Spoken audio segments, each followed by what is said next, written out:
नमस्कार दोस्तों।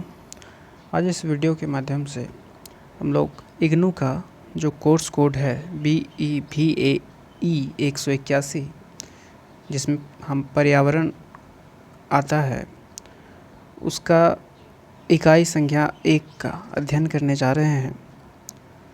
इस इकाई का रूपरेखा जो है बताता है कि उसका प्रस्तावना क्या है, पहला। दूसरा 1.2 में बताता है कि पर्यावरण की अवधारणा क्या है। 1.3 में बताता है कि पर्यावरण के घटक और प्रकार कौन कौन से हैं, जीवन के लिए पर्यावरण का महत्व क्या है। 1.4 में बताता है कि मानव पर्यावरण संबंध क्या है, और 1.5 में बताता है संपोषणीयता और सतत विकास की संकल्पना क्या है। 1.6 में पर्यावरण अध्ययन की बहुविषयी प्रकृति को बताता है। 1.7 में पर्यावरणीय अध्ययन का महत्व बताता है। इन सभी टॉपिक में एग्ज़ाम में सवाल पूछे जाते हैं। तो सबसे पहले हम लोग देखते हैं इसकी प्रस्तावना क्या बताता है। इस बुक में यह बताया गया है इसकी प्रस्तावना में कि बायोस्फीयर कहते किसको है, यानी जीव मंडल। जीव मंडल उसे कहते हैं जहाँ पे जीव वास करते हैं, जहाँ जीव रहते हैं, उसे जीव मंडल कहते हैं। दूसरा यह बताया गया है कि पर्यावरण कहते किसको है। तो पर्यावरण को दो भागों में तोड़ सकते हैं, परि जोड़ आवरण। पर्यावरण, परि का मतलब होता है चारों ओर, और आवरण का मतलब होता है घिरा हुआ, यानी चारों ओर से घिरा हुआ को हम लोग पर्यावरण कहते हैं। अब आता है पारिस्थितिकी तंत्र किसे कहते हैं। पारिस्थितिकी तंत्र, पारिस्थितिकी तंत्र हम लोग उसे कहते हैं जो विज्ञान की एक ऐसी शाखा है जिसके अंतर्गत जीव विज्ञान और भौतिक भूगोल की जो मूल कॉन्सेप्ट का प्रयोग कर, यानी कॉन्सेप्ट मतलब उसका कॉन्सेप्ट यानी संकल्पना का प्रयोग कर जीवों का उसके वास क्षेत्र, यानी वो जहाँ रहता है जिस क्षेत्र में, उसके संदर्भ में अध्ययन किया जाता है। जहाँ जीवों पर उसके भौतिक पर्यावरण का प्रभाव क्या होगा और उसके पर्यावरण पर जीवों पर प्रभाव क्या होगा, वो स्पष्ट किया जाता है। उसी को हम लोग पारिस्थितिकी तंत्र कहते हैं। अब हम लोग टॉपिक 1.2 का जो पर्यावरण की अवधारणा है इसके बारे में चर्चा करेंगे। इस बुक में यह दिया गया है कि जब कोई पूरे जीवन प्राप्त करने के बाद एक छोटे से लेकर एक बहुत ही बड़ा, यानी बड़ा पारितंत्र से घिरी होती है, जिससे यह जीवन की तमाम आवश्यकताओं को पूरा करती है। जैसे ब्रीथ लेना, यानी सांस लेना, कहाँ से प्राप्त हुआ, वायुमंडल से प्राप्त हुआ। प्यास लगी, पानी पीना, कहाँ से प्राप्त हुआ, जलमंडल से प्राप्त हुआ। भूख लगी है तो भोजन करनी है, तो पेड़ों से फल को तोड़ लिया, अनाज उगा लिया, अनाज को काट कर रोटियां बना ली, चावल बना लिया, दालें बना लिया, खा लिया। कोई बात नहीं, कोई मांस भक्षी है तो किसी जानवर को पकड़ लिया और उसे मारकर खा लिया। अर्थात हमारे जो तमाम प्रकार की ज़रूरतें पूरी हो रही है दोस्तों, हमारे और भी विविध प्रकार की ज़रूरतें हैं जैविक, वो पूरी हो रही है। तो जैविक ज़रूरतों के साथ साथ कुछ अजैविक ज़रूरतें भी जो समाज के लिए ज़रूरत है, जो नैतिकता के लिए ज़रूरत है, जो जीवन बनाए रखने के लिए ज़रूरत है, यह सब परिस्थितियाँ जहाँ से हमें प्राप्त हो रही होती है, जिनसे हमें प्राप्त हो रही होती है, इस सब की समग्रता को, उन सब के संघात को, उन सब के समूह को ही पर्यावरण कहा जाता है।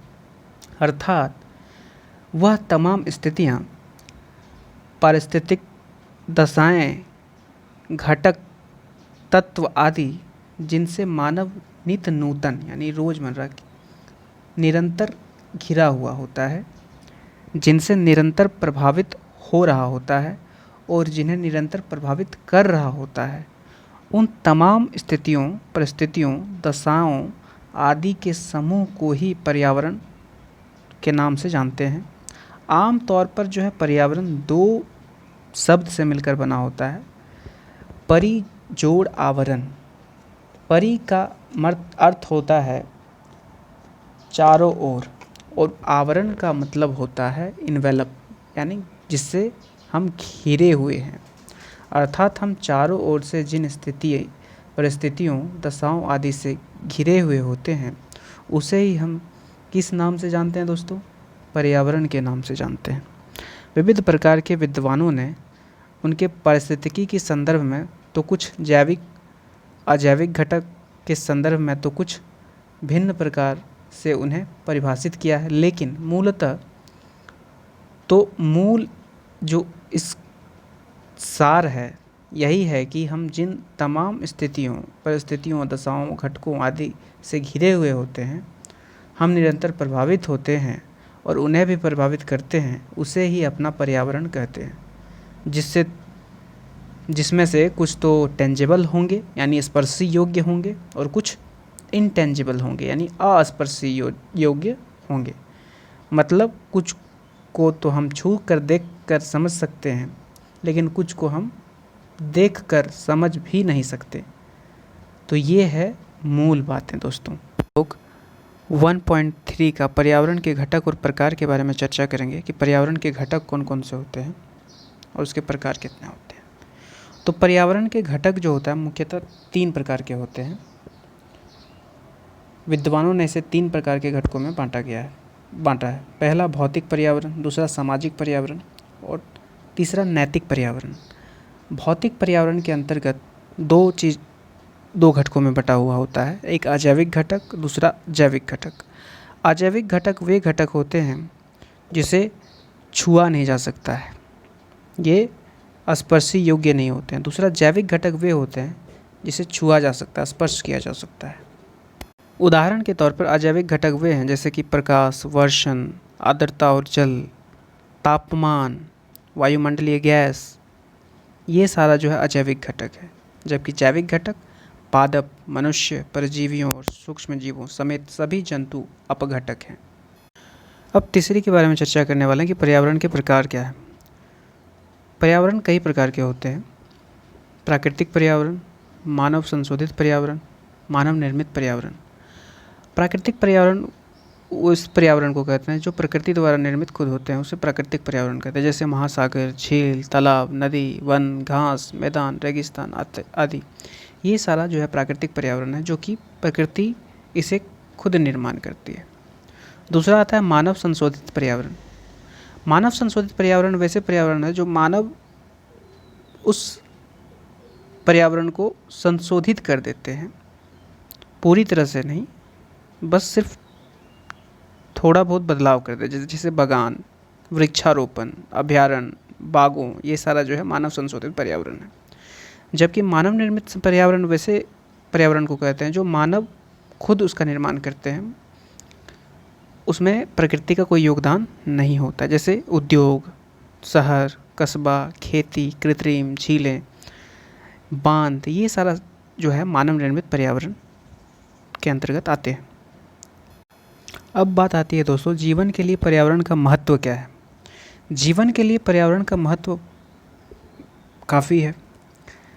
जैसे हम जिस पर्यावरण में रहते हैं उस पर्यावरण में वायु को सबसे अधिक ज़रूरत पड़ती है सांस लेने में, जिससे हम लोग जिंदा रहते हैं। जलमंडल की आवश्यकता जीवन जीने के लिए, स्थलमंडल जिसमें हम लोग रहते हैं उसमें भी ज़्यादा आवश्यकता होती है। पर्यावरण का बहुत ही ज़्यादा इम्पोर्टेंस होता है। इसीलिए कहा जा सकता है कि पर्यावरण जो है जीवन जीने के लिए बहुत ही महत्वपूर्ण साधन है, जिसके बिना मनुष्य या कोई भी जीव जंतु नहीं जी सकता।